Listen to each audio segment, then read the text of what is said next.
biasa kita di sekolah. Berdoa mulai. Bismillahirrahmanirrahim. Rabbi shrah li sadri wa yassir li amri wahlul 'uqdatam min lisani yafqahu qawli. Rabbi zidni ilma warzuqni fahma. amin ya Rabbal alamin. Dan anak-anakku, sebelum kita mulai, saya ingin bertanya, siapa yang mau masuk hari ini? Semuanya masuk? Alhamdulillah, semuanya masuk. Nah, sebelum kita mulai, saya ingin mengajak dulu siapanya. Semuanya punya buku paket? Punya. Semuanya sudah membawa buku tulis masing-masing? Punya. Alhamdulillah, semuanya sudah siap. Dan hari ini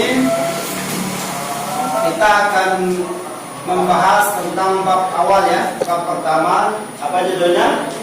Bab pertama. Nah, jadi sebelum kita mulai pelajaran pada hari ini, tolong diingatkan dan diingat masing-masing bahwa kondisi kita saat ini kita masih dalam kondisi COVID-19.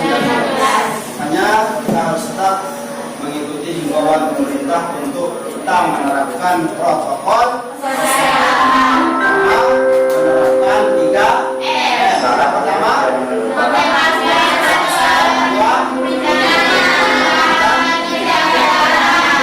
kedua, memiliki protokol kesehatan dari pemerintah, tetap waspada dan tentunya kita tetap menjaga kesehatan.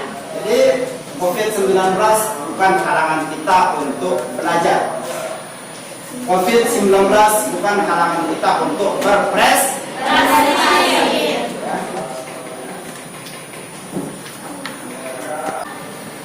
Anak-anakku semua, materi kita hari ini adalah bab pertama ya, yaitu tentang berpedoman pada Al-Quran. Nah, metode belajar kita hari ini kita akan menggunakan metode belajar atau diskusi kelompok. Nanti Ustaz akan bagi kalian dalam beberapa kelompok sebagaimana yang kemarin kita sepakati kelompok masing-masingnya. Masing-masing kelompok nanti akan berdiskusi tentang materi kita hari ini. Nanti Ustaz akan bagikan bagian untuk diskusi masing-masing atau materinya masing-masing yang akan didiskusikan. Sebelum kita mulaikan pelajaran kelompok atau metode kelompok hari ini, Ustaz akan memaparkan sedikit secara umum tentang pengertian Al-Quran dan hadis. Ya, tolong diperhatikan baik-baik. Apa itu Al-Quran? Pertama adalah pengertian Al-Quran. Al-Quran itu secara bahasa artinya berasal dari kata qara'a yaqra'u Qur'anan. Qara'a, ulang. Qara'a yaqra'u Qur'anan. Qara'a yaqra'u Qur'anan. Yang artinya bacaan atau yang dibaca. Ya, itu secara etimologi. Secara etimologi. Apa itu etimologi?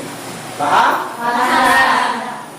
Adapun pengertian Al-Quran secara istilahnya atau secara terminologinya, Al-Quran itu adalah wahyu Allah yang diturunkan kepada Nabi Muhammad Sallallahu Alaihi Wasallam melalui perantara malaikat Jibril secara mutawatir, yang mana membacanya dinilai sebagai satu ibadah yang dimulai dari surat Al-Baqarah dan diakhiri dengan surat itu pengertian Al-Quran. Jadi dalam paket ini ada pendapat beberapa ulama ya tentang pengertian daripada Al-Quran. Itu yang Ustaz bacakan tadi adalah kesimpulan dari pendapat beberapa ulama. Itu tentang pengertian Al-Quran. Nah, Al-Quran itu tidak hanya memiliki satu nama saja. Nama secara umumnya adalah Al-Quran, tapi dia memiliki beberapa nama. Misalnya Al-Quran memiliki nama Al-Furqan, yang artinya pembeda, yang membedakan antara yang hak dan yang batil, yang membedakan antara kebaikan dan keburukan. Jadi nama Al-Quran itu menunjukkan fungsi daripada Al-Quran itu sendiri. Kemudian Al-Quran juga bernama Asy-Syifa, yang artinya penyembuh, penawar atau obat. Kemudian Al-Quran itu juga berarti Al-Burhan, memiliki nama Al-Burhan, artinya adalah penjelas. Nanti kita akan diskusikan dalam paket yang kalian pegang. Sudah ada beberapa nama Al-Quran yang nantinya akan kita diskusikan dalam belajar ke. Kemudian yang kedua adalah pengertian al-hadis. Hadis itu secara bahasa berasal dari bahasa Arab, yaitu haddatsa yuhaddisu haditsan. Haddatsa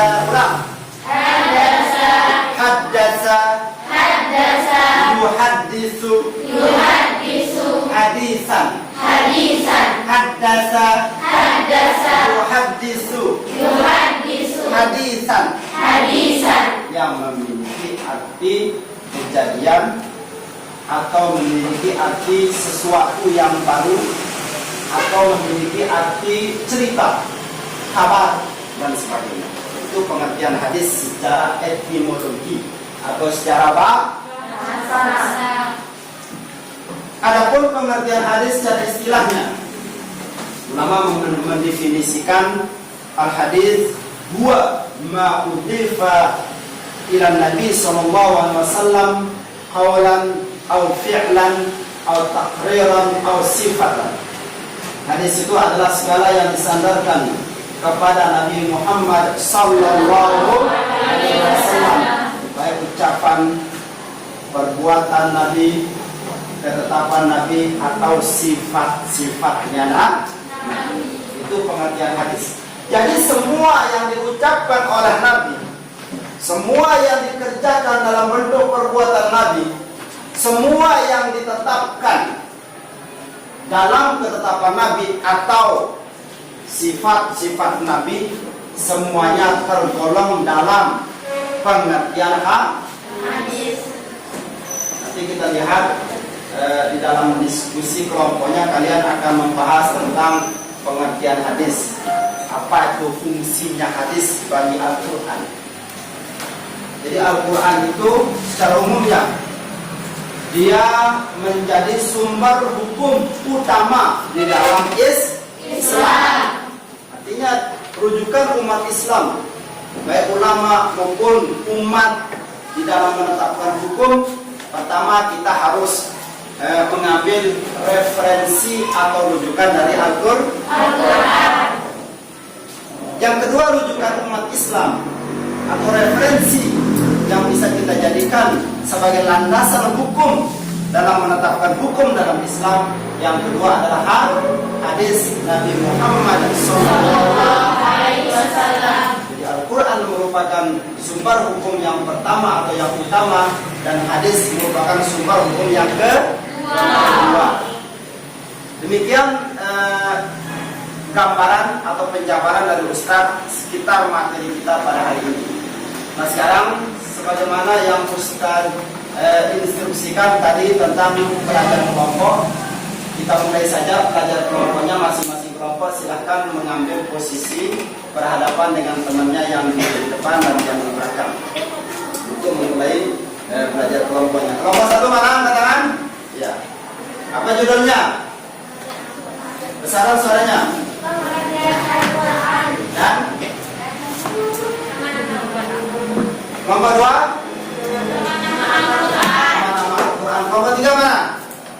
Apa diskusinya? Judul diskusinya? Fungsi Al-Quran. Kelompok empat? Kedudukan Al-Quran. Kelompok lima? Mana kelompok lima dulu? Apa judulnya? Kelompok 6, fungsi hadis. Kelompok 7, kedudukan hadis. silakan dimaksimalkan waktu belajar diskusinya dengan baik. Silakan satu orang menyimpulkan dan yang lain memberikan tanggapan.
di bawah.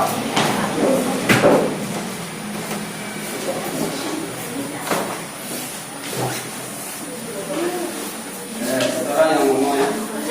Mulai berjalan ini. Kami dari kelompok 2 ingin mempresentasikan hasil diskusi.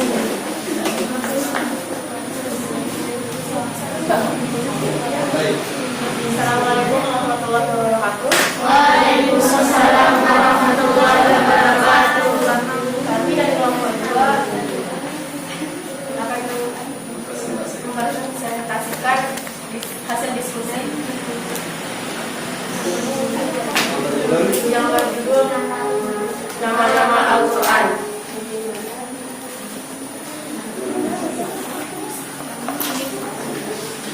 Al-Quran artinya, wahai manusia, sesungguhnya telah sampai kepadamu bukti kebenaran dari Tuhanmu.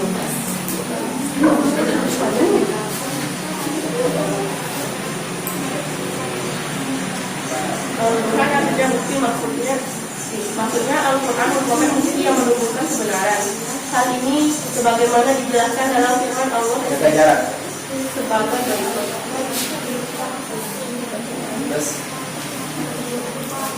Ya ayyuhan nasu qad ja'akum burhanun min rabbikum wa anzalna ilaykum nuran mubinan.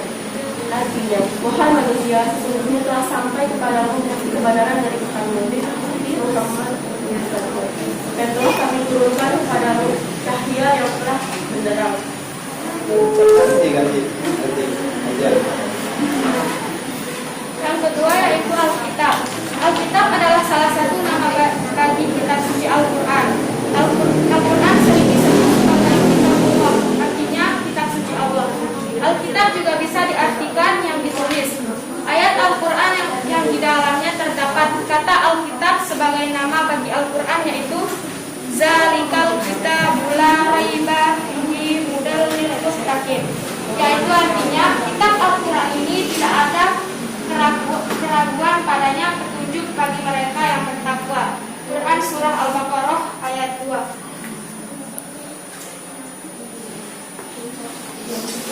Yang ketiga, Al-Quran.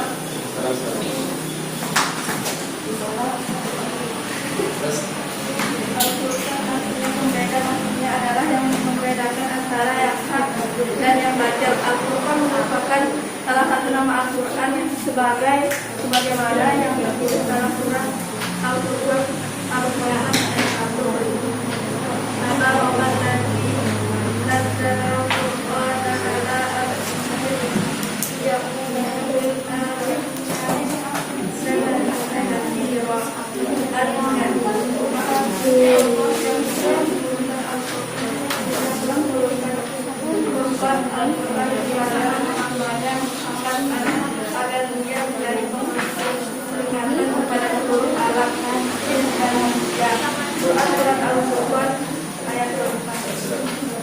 Ya, itulah pemaparan dari teman kita kelompok 2 tentang nama-nama lain dari Al-Quran.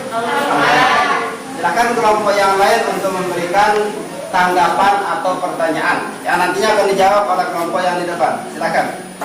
Siapa namanya? Siapa? Dari kelompok? Ya, silakan bertanya. Mengapa Al-Quran disebut dengan nama Al-Furqan? Jelaskan dan dalilnya. Kenapa Al-Quran itu dinamakan dengan Al-Furqan? Alasannya ya, dan apa dalilnya? Silakan dijawab oleh ketua kelas. Ketua kelompok maksudnya. Ya. Al-Quran artinya pembeda. Maksudnya adalah yang membedakan antara hak dan yang batil. Al-Quran merupakan salah satu nama Al-Quran sebagaimana yang ditulis dalam surah Al-Quran ayat 1. Ya, akan ditutup presentasinya. Demikianlah presentasi kami dari kelompok 2. Mudah-mudahan bermanfaat. Akhirul kalam. Assalamualaikum warahmatullahi wabarakatuh. Waalaikumsalam warahmatullahi wabarakatuh.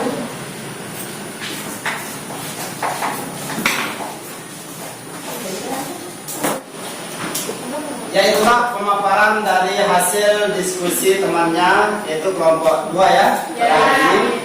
Sebelum Ustaz menutup pelajaran hari ini, Ustaz akan menyimpulkan hasil pelajaran bab yang pertama berpedoman pada Al-Quran dan hadis.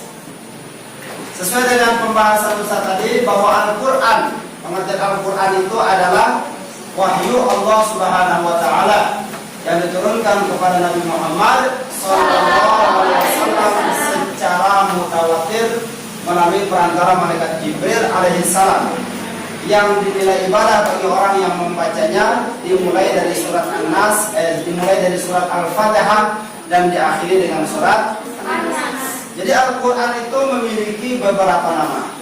Ya, selain nama Al-Quran sendiri, di antara namanya adalah Al-Kitab, kemudian Al-Furqan, kemudian Asy-Syifa, kemudian Al-Burhan, dan At-Tanzil, dan lain sebagainya. Kemudian pembahasan kita hari ini juga tentang Al-Hadis, yang mana hadis itu sendiri secara umumnya didefinisikan sebagai segala yang disandarkan kepada Nabi Muhammad SAW, baik ucapan, perbuatan, ketetapan maupun sifatnya Nabi. Itu adalah pengertian hadis secara istilah. Itulah pembahasan kita hari ini. Mudah-mudahan ada manfaatnya bagi kita semua, dan marilah kita sama-sama tutup dengan sama-sama melafazkan hamdalah. Sampai berjumpa kembali pada minggu yang akan datang. Demikian, wallahul muwaffiq wal hadi ila sabilir rasyad. Wassalamualaikum warahmatullahi wabarakatuh.